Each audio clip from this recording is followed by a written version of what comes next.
American Military University proudly presents Mission San Diego Military, produced by the San Diego Military Advisory Council and Cloudcast Media. San Diego is America's finest military city. From the Marines and Navy to the Coast Guard and Naval Special Warfare, San Diego is a proud military town. Mission San Diego Military will help you better understand how the San Diego military leads, innovates, and cares for community and country. Mission San Diego Military, co-hosted by the CEO of the San Diego Military Advisory Council, retired Rear Admiral David Boone, and Drew Schlossberg with Cloudcast Media, begins right now. I'm Drew Schlossberg with Cloudcast Media and co-host of Mission San Diego Military, a podcast series generously sponsored by American Military University, a leader in educating our military and their families since 1993. My co-host is David Boone, President and CEO of the San Diego Military Advisory Council, better known as SDMAC. David is a retired Rear Admiral, Navy Rear Admiral. The Mission San Diego Military podcast series is produced by Cloudcast Media. David, why don't you get us kicked off by introducing our guests? Well, first of all, it's great to be back with you, Drew, on another episode. So appreciate being here. We have a couple of great guests, and the theme is around our innovation ecosystem here in San Diego, and we're going to dive deep into that. But to help us with this conversation, first is Captain Newt McKissick. He's at Defense Innovation Unit. Before coming to DIU, he was the base commanding officer at Naval Base Coronado. So he brings with him the community of San Diego, certainly understands the layout across our community, and now he's in innovation space, and so we're going to have a conversation about that. And then Ellen Chang here is with a group called Cap Zone, and we'll get her to talk more about it, but they're essentially a venture capital organization that looks at opportunities to bring companies along that are in this space. So we'll have a great conversation. Yeah, looking forward to that. Maybe we'll start with Ellen. Just maybe briefly, what's the mission of Cap Zone? Mission of Cap Zone is to we say opportunity zones meet reindustrialization or meet the defense industrial base. So a lot of the investment capital is designed to be location-based, regentrify poorer neighborhoods, since it's a Department of Treasury program that's location-based. But we like to funnel dollars into infrastructure and or companies that will be the next generation future companies, American companies. Right. How'd you get into this? I mean, were you always interested in this type? How did I get into this? As a kid, as a student? No, very windy road. I started to form kind of the thesis back when I was working at Northrop Grumman, and then the commercial markets within what one might call aerospace, drones, etc., started to burgeon back in 2015, and that's when I left Northrop Grumman to start helping these companies start and move and grow. Was helping them do that, raise capital from VC, venture capital. Sometimes that didn't last long enough. And so I, in 2017, under the Trump 1, there was a program that was brought into being called the Opportunity Zone Tax Incentive Program. The biggest benefit there, you leave your money there for 10 years, you get to take it out, capital gains tax-free. And I'm like, bingo, here's a program that we can actually deploy capital for 10 years, better for the types of companies we like to help. Most of them actually are dual use, and so they help the military. And so that's how I got started. And I later on met Al Pahala, who's the founding father of the firm. And we are here where we're now here. No, that's terrific. David?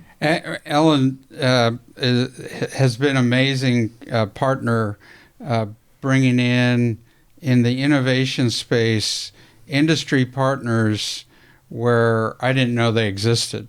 And so,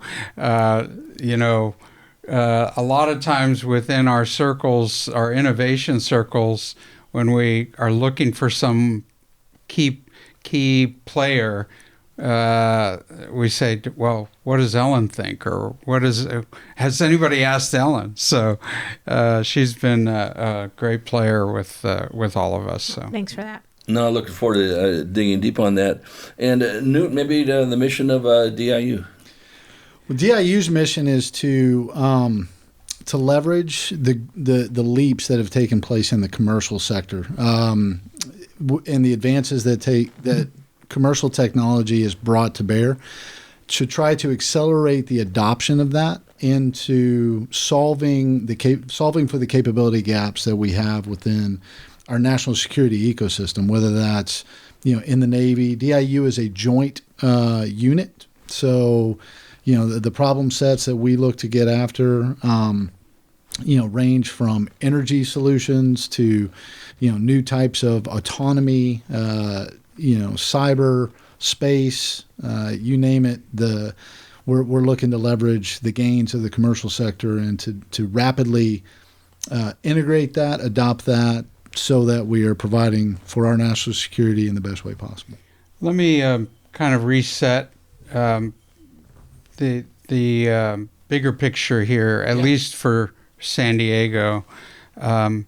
We have in our community the nexus of world-class universities. We have the largest concentration of military in the United States, if not the world.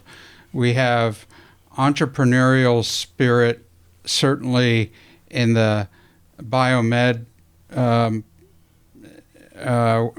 industry. San Diego is one of the largest. We have the NAVWAR complex, and so we have developers that have the technical wherewithal. So we have the nexus of being able to create an innovation economy, and with our focus in defense. And so this year within SDMAC, we stood up an innovation focus group, and we're all part of this ecosystem trying to make it better, trying to innovate faster, and there's certainly a defense reason why this is important. I'm gonna turn it over to Newt to articulate why it's so important for defense to get this better.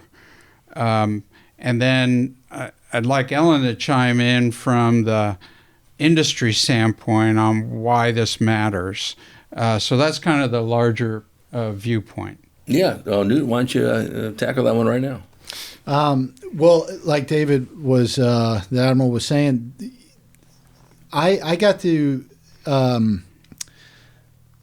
become part of San Diego, this ecosystem, as a user. When I was the CEO of Naval Base Coronado, I was first introduced to Ellen and Scott Tate and some other of these, forward-leaning, innovative thinkers that were really looking to get some of the mavericks together. There's all sorts. There's no shortage of problems that are out there and challenges. And they were interested in doing things a different way and saying, all right, how do we speed this up? How do we look at this from a different viewpoint? How do we leverage the community that we've got here? And as the Admiral was saying, we've got venture capital. We've got amazing academic organizations with, SDSU and UCSD, that's brought Naval Postgraduate School to want to bring themselves down here and plant a flag so that we're bringing the young minds. And then you've got the venture side. You've got the backing of investors. You've got a growing number of industry partners that are putting themselves here. And all of that is because we have this ecosystem in the military. You've got, E1 to 09 here. You've got from top to bottom every decision maker that you need. You can reduce the tyranny of distance, if you will, in time and space, to solve problems rapidly. And that's what we are seeing. You look at the battlefield in Ukraine, you look at the battlefield in the Sixth Fleet AOR, and look at what's going on with the Houthis and the technological advancements in drone capability. And what you really start to recognize is the ability to move fast is becoming the decisive advantage. And there is no better place in the world than San Diego to be able to tackle these really, really hard problems. And you're bringing in talent like Ellen and, the investment strategies, big picture stuff. You've got the, legislative branch and the partnership with SDMAC. And you've got all of these entities that are singularly focused on our national security. And when you have all of these teammates sitting at the same table, not virtually, at the same table, you can throw ideas, you can leverage each other, you can try things, iterate, and solve problems so much faster than you could if you're trying to do that in a stovepipe somewhere else on the other side of the world. Yeah, before we turn it over to Ellen, and we do have all the pieces here, the biocom, the universities, certainly everything in between. And of course, we want to make sure those students that go to those grade schools hopefully stay in San Diego. Nothing wrong about going back east and all that. But to get everybody to march down the same path and to row in the same direction, you need some top-notch leadership. Talk about how critical that is to get everybody coalesced. Well, I think it's all about understanding what the North Star is and what the mission is and why it matters. And that's what we are all starting to see, because our world, Ellen and I were talking about this before the podcast, is that, we grew up in a time where we weren't really challenged. And that is definitely not the case today. And you're seeing that reality play out, front and center on the world stage.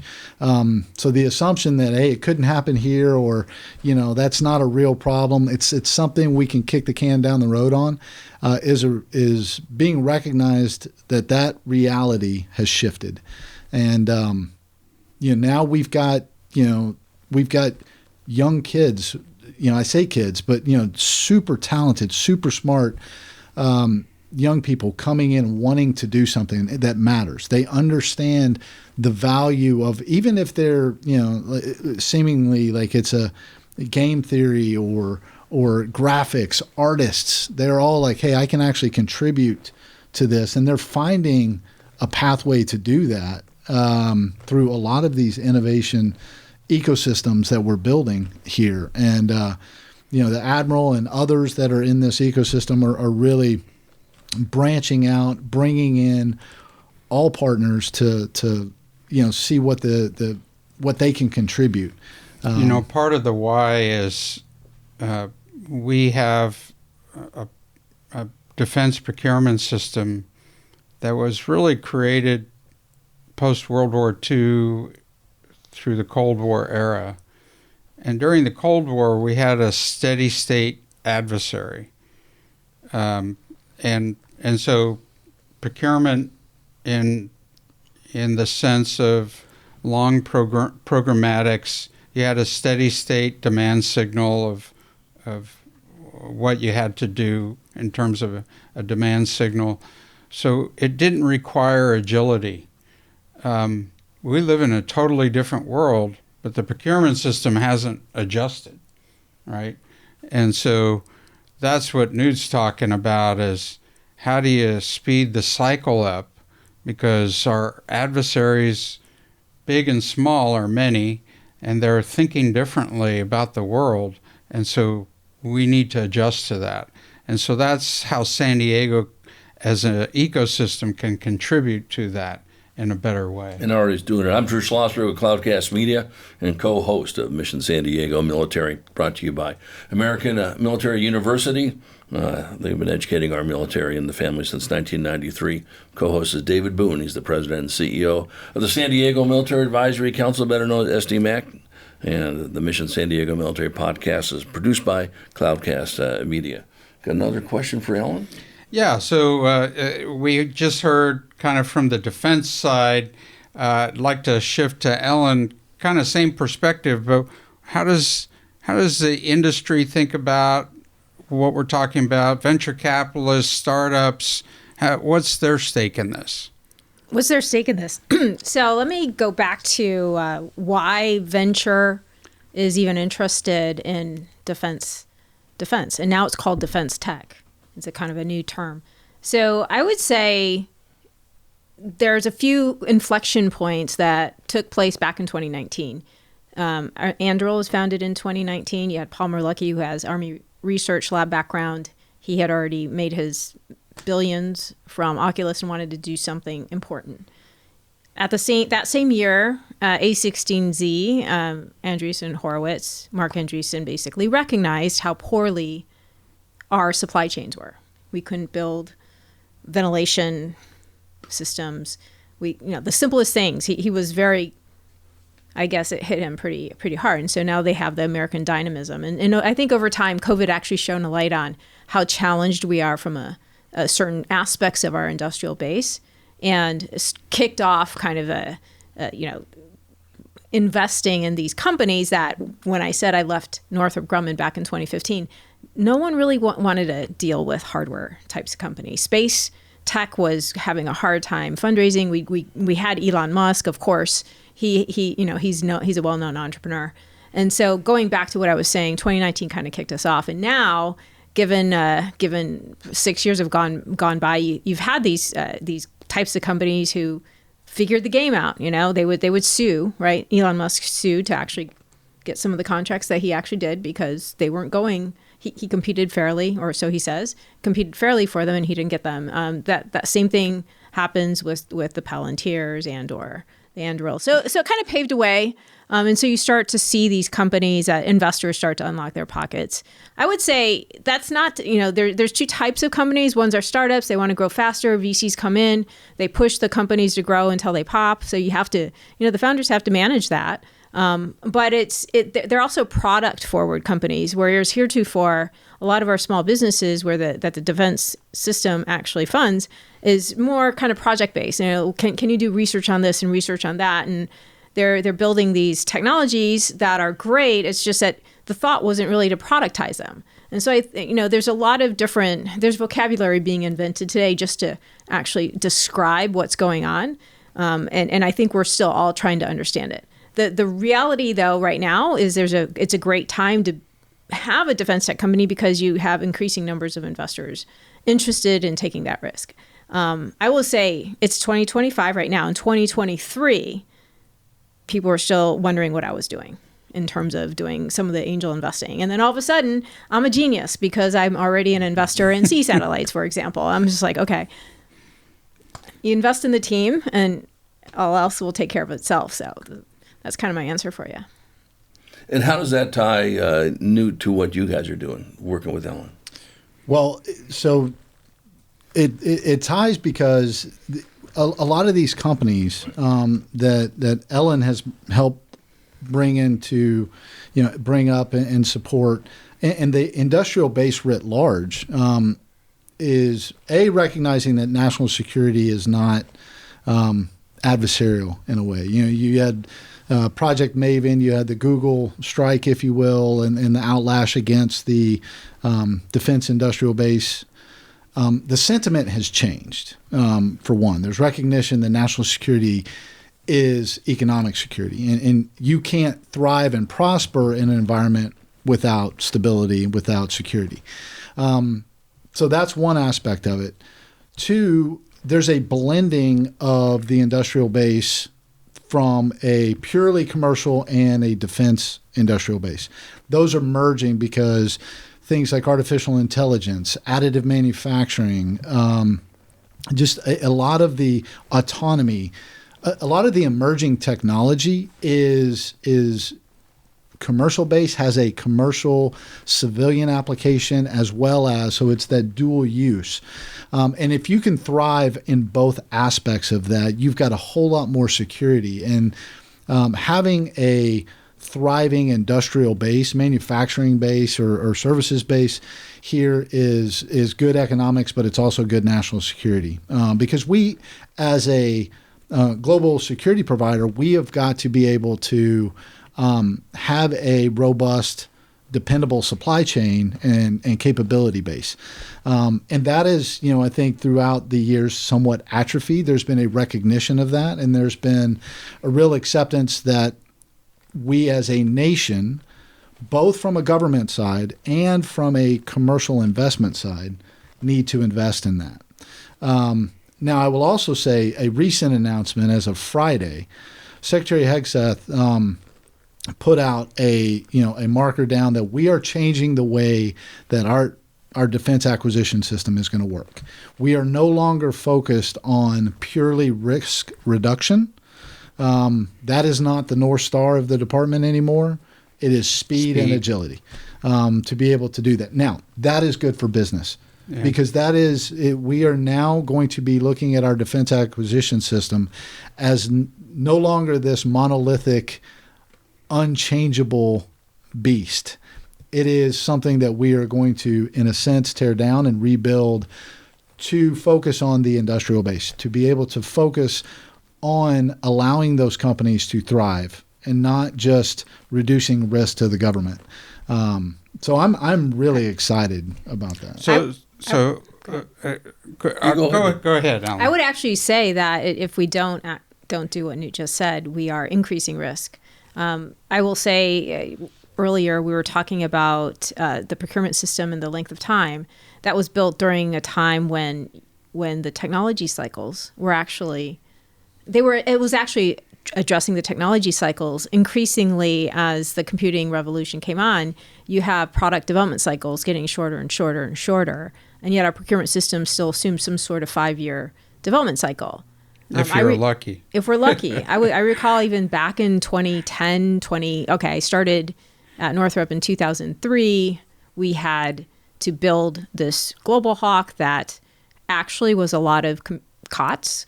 And we had boards that were shifting every few years, and we couldn't change them out because there was some FAR-based rule that you're still an LRIP, so you're not a program yet, so therefore you can't go change them out. And we'd rather go through a 3-year development cycle and put a new board in rather than shift the board. It just doesn't work, right? And now the technology cycle since then is a lot faster, and yet we're still trying to buy the same way. You can't do it. So we have to go back to first principles and rethink our system. I think we haven't figured it out, I don't believe. We still have these ships that need to be exquisite. They need to protect people. But we do have a lot of other technologies. The Ukraine is showing us how they're using lots of very interesting commercial technologies in very warfighting ways. We need to actually adopt some of that and we're pretty agile with our thinking and with our employment of it. We might even need to rethink how our military is outfitted. Like, what types of people do we need? What are they trained in? They might have to be engineers on the fly all day long, just like in the Ukraine. My first PCS, when I came back to stateside, we were so stressed out. Everything was just thrown at us. And I wish I could just go back and tell past me, like, hey, it's going to be fine. Go with the flow. Yeah, so let's talk about, use Ukraine as an example and what was happening there. They came in with U.S. provided standard technology, and they were fighting the Russians who were evolving faster. So out of necessity, they had to figure out they needed a faster innovation cycle. So I'll use drones as an example. They were launching drones, and at night, their manufacturers were receiving feedback from the operators, and over the course of the evening, they would produce a different drone to be implemented the next day. So their innovation cycle was 12 hours, right? We can't even come close to doing that, right? And even in our world. So a couple of questions to tee up for you all. I think it'd be helpful for the audience, Newt, to understand how is DIU doing that. DIU, as the name is, a Defense Innovation Unit. It's not at the service level. It's not at the Navy, Air Force, Army, Marine Corps. It's above all of the services at a defense level. and it uses unique authorities to do what they do. So that I want to tee up that question, and then to come back to Ellen in I'll say the old days, right? We had research and development centers, the government, all over the place. That was our innovation center, and we're shifting to the private sector to create that innovation instead of our research centers doing that. And maybe you can talk about that evolution and why that's advantageous for us. So back to you on DIU. So DIU uses a couple of tools, and like you said, that they're authorities. Now, they're not authorities that are granted to DIU themselves. So this, a service could do this as well, but we use prototype other transaction authority called OTA, and we use a tool called the commercial solution opening.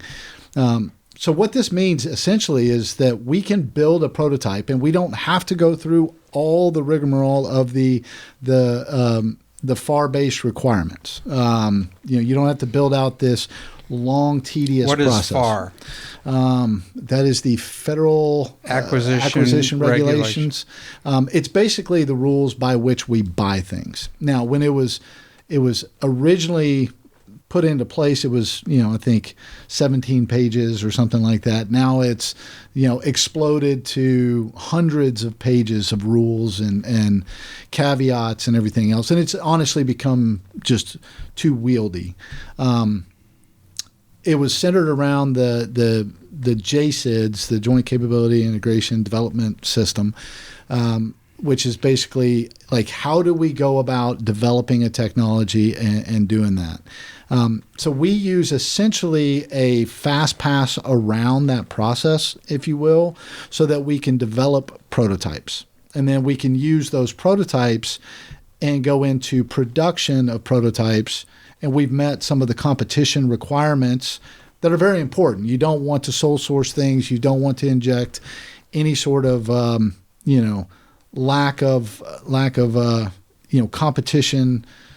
You want to do things the right way. And we very much take that seriously, but we also do these in a way that we can move fast, so that we're the goal is to bring from problem identification to a solution fielded within 2 years, 18 months to 2 years of developing a low rate initial production of a capability to the warfighter.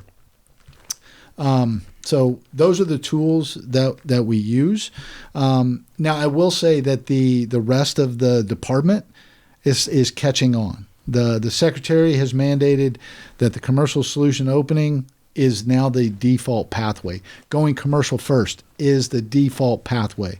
There's going to be a need for DIU to figure out where we go if the rest of the acquisition community takes the lessons learned and the path that we have sort of forged, and they say that's the way we're going to go is what's mandated, then we're going to have to figure out new and innovative ways to continue to accelerate the cycle. But I'm really, really encouraged, because moving fast is not moving audaciously or without rigor. It is just, honestly moving away from things that are slowing us down unnecessarily and shedding a lot of the burdensome, cumbersome checks and balances that are not value add. And that is going to allow money to move from appropriated funds into the hands of industry faster, to bridge that valley of death, if you will, that from R&D to procurement. And what does a company do from, hey, I can build you a prototype, but I need a contract.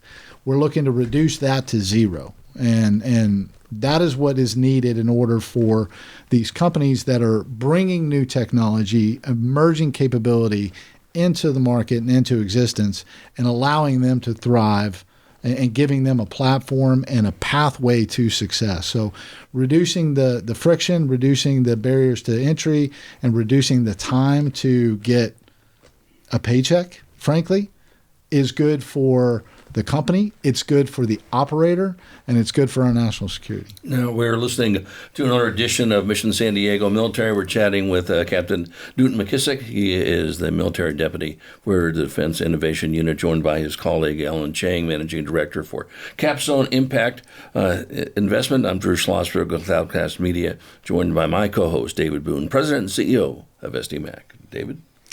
Yeah, so let's get to the second question of how innovation in military has really shifted from research centers to private sector. Yeah, I would say it's shifted. It hasn't. So the research centers still exist, and they still matter a lot. Maybe what has happened is that the commercial product side has actually augmented and started to fill the gaps of the needs. The research centers, the way they're set up, the way they're funded, the way they actually fund themselves or their annual cycles, and the types of people and how the research projects are set up are not necessarily set up to do product development, where that's what you're seeing a lot of the startups that DIU's funding, is that they're really kind of more product forward types of companies. And maybe we've realized that we need both. I would say when let's caution ourselves not to throw the baby out with the bathwater. Let's continue to figure out how these research centers actually do play a very important role, and how do we think about it. The example I like to talk about is NASA, right? Forever, the only way you could get into space from the United States was through NASA government development, and now we have SpaceX. NASA didn't go away, but SpaceX is augmented with private sector space and aircraft development. So I see analogous. Of course, yeah. And kudos to whoever developed all the technologies 40 years ago that are now in the commercial world, because our model is to develop them and release them into the world, and eventually they pop into products, and then the product they get into products, and the product development cycle continues. That if we didn't do that 40 years ago, we wouldn't have all these technologies available. And then we have these entrepreneurs who are, I would say, some of the innovation really is not on the technology side, but on the business model side. There's increasingly numbers of folks who are targeting a price to build things towards, which is disruptive, and that starts to get folks really interested. For example, here in the U.S., we are very challenged in our I would call it the electric stack. So with batteries, like China dominates and everything like that. They dominate in the processing. So how do we go back to first principles and rethink and design a whole new system that obviates them? Design out of their supply chain, take that out. How about design towards a constraint, a cost that's 10% of their cost? How do we do that? That's where I think some of the very interesting ideas that some of the entrepreneurs I talk to they're going back to first principles and thinking about how do they design differently. And I think that's pretty promising. We don't necessarily do that in the government. We kind of derive requirements and try to build systems, whereas you do have a whole community trying to rethink using challenging concepts and mental frameworks to rethink how we build. Well, and 40 years ago, frankly, the only organization that could fund, direct, and manage something as audacious as major innovation was the government. And frankly, the Department of Defense, maybe even as the Department of Energy broke out and did that. Now, the investment that is taking place in the private sector, 10x is what we are doing in investment within the department. So not leveraging that is folly, you know. So that is, combine the investment that is taking place with the fact that we are now dealing with an accelerated cycle, and the blending of these technologies in commercial and defense applications. We as the department are looking in a whole new way at industry, not as, hey, outside, unsecure, a different partner will get you when we need you.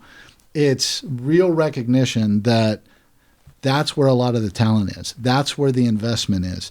That is where the capability is being born. It's no longer inside the walls of the Department of Defense. So let's talk about the innovation cycle or innovation process, if you will. And it might start in a garage somewhere. Somebody gets a bright idea, right? And they can't just walk over to DIU. They got to develop that idea a little bit.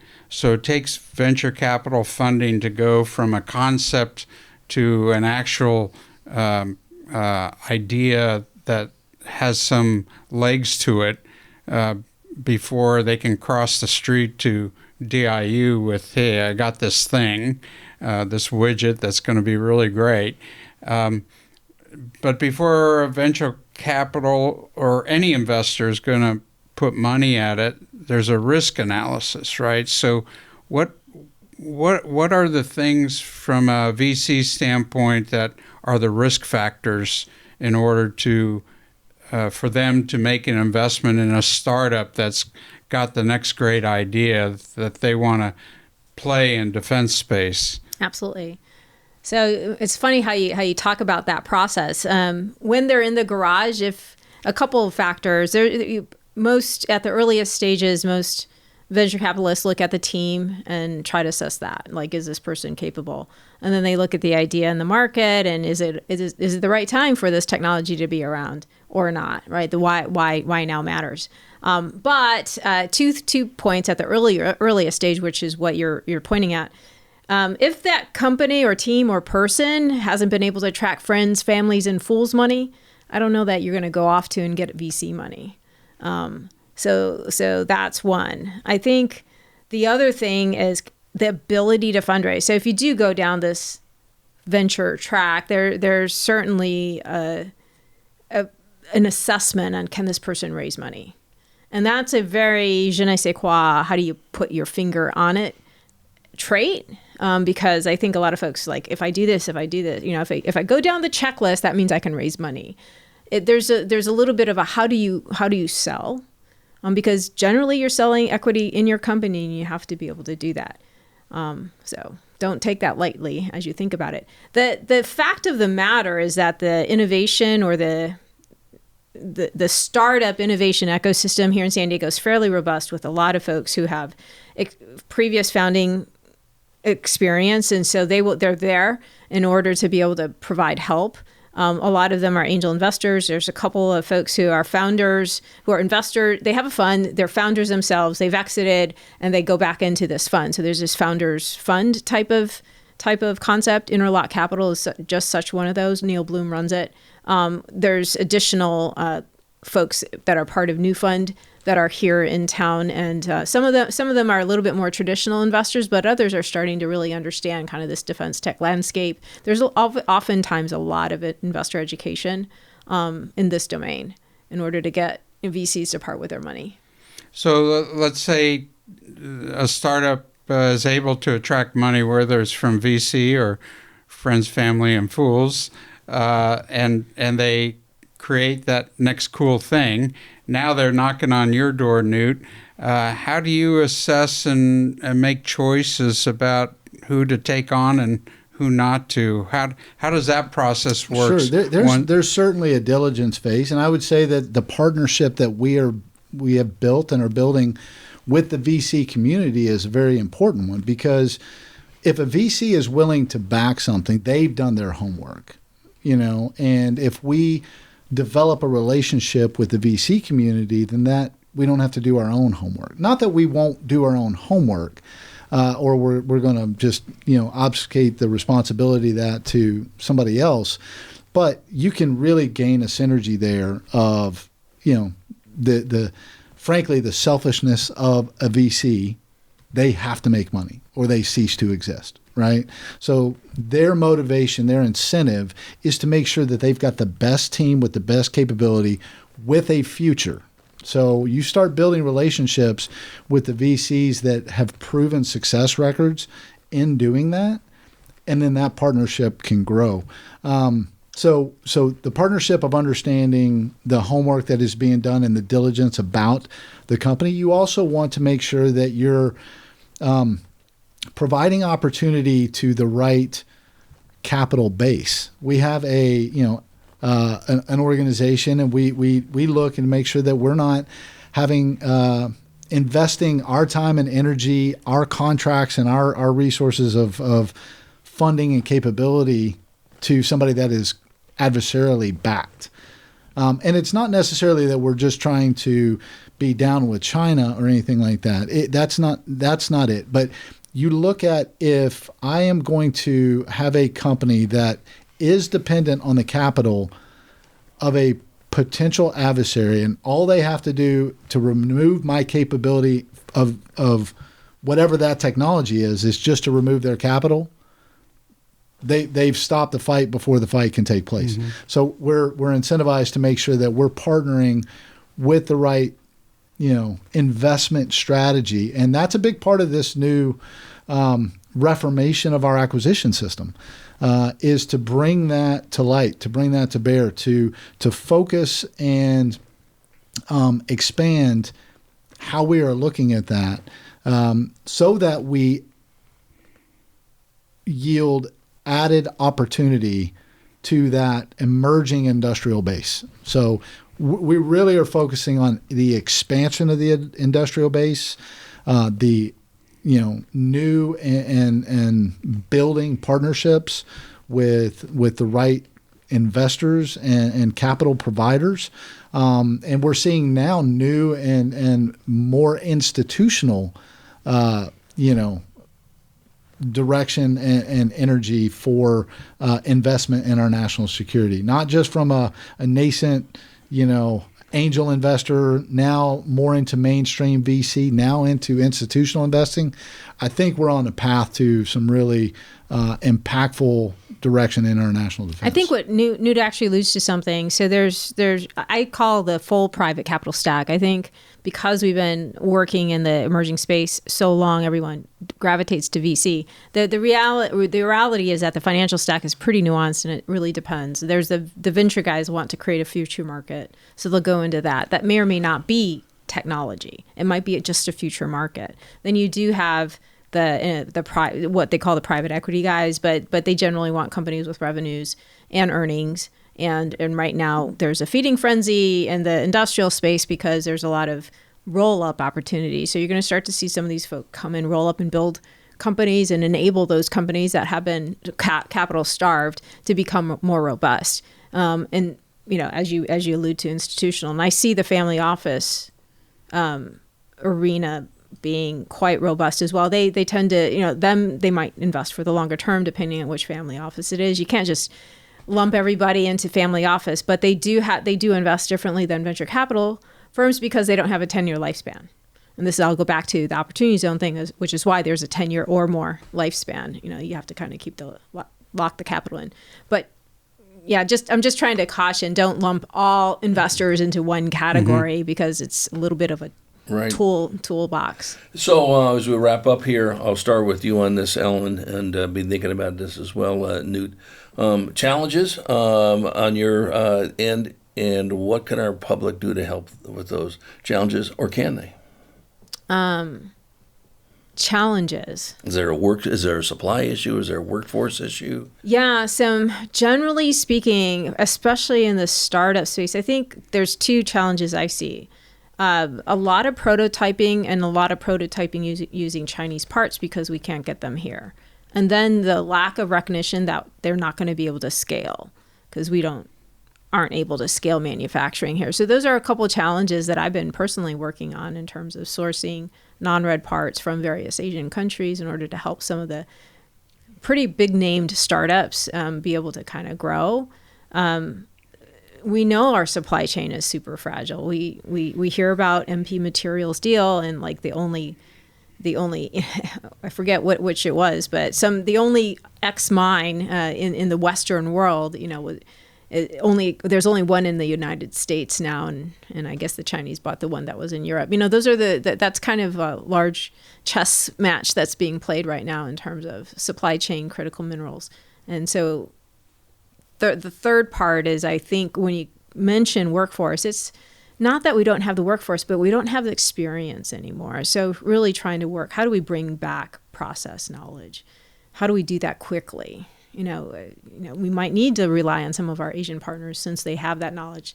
Bring it here to train us. I think that might be the fastest. Good. Newt?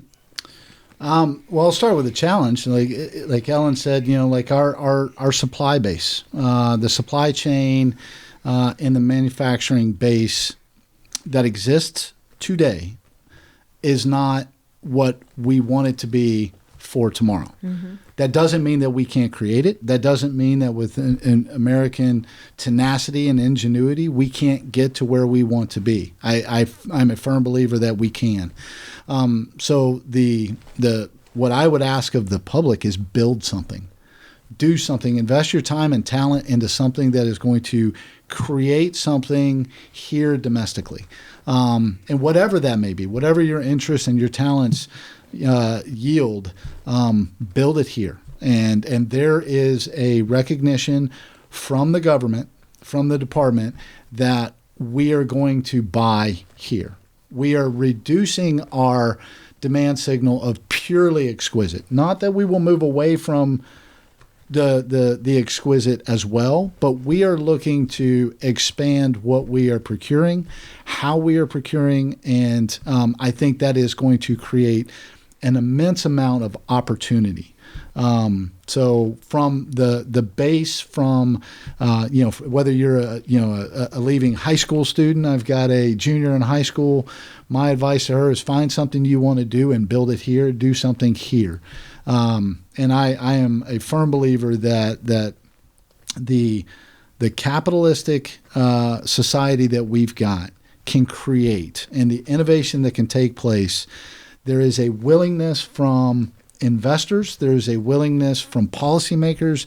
There's a willingness from congressional leaders to do things differently than we have been. And I think it's beyond time. And I'm really excited about the fact that I think we are seizing the moment and we're moving in the right direction. And the opportunity that's going to take place for emerging companies and people that have the audacity to build, there's going to be a place for you here. No, that's great. David, any final comments? We're in as Newt said, we're at a apex point where we have the opportunity, where we have support and potential funding from the government.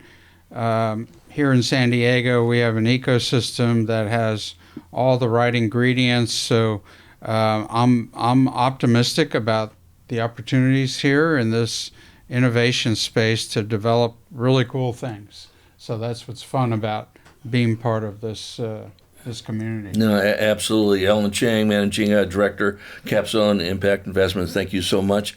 Newt McKissick, Military Deputy for Defense Innovation Unit. Really appreciate both your feedback. Absolutely spot on. I'm Drew Schlosberg of Cloudcast Media, and you've been listening to another edition of Mission San Diego Military, brought to you by the American Military University, educating our military and families since 1993. As always, David, enjoyed you sitting right next to me, and to our audience, we hope you enjoyed the interview. We hope you enjoyed this episode of Mission San Diego Military, presented by American Military University, an educational leader for active duty military, veterans, and their families. Mission San Diego Military is produced by the San Diego Military Advisory Council in partnership with Cloudcast Media, the national leader in local podcasting. We're sure you learned quite a bit about why San Diego is America's finest military city. Please like, subscribe, and share the show. Cloudcast Media.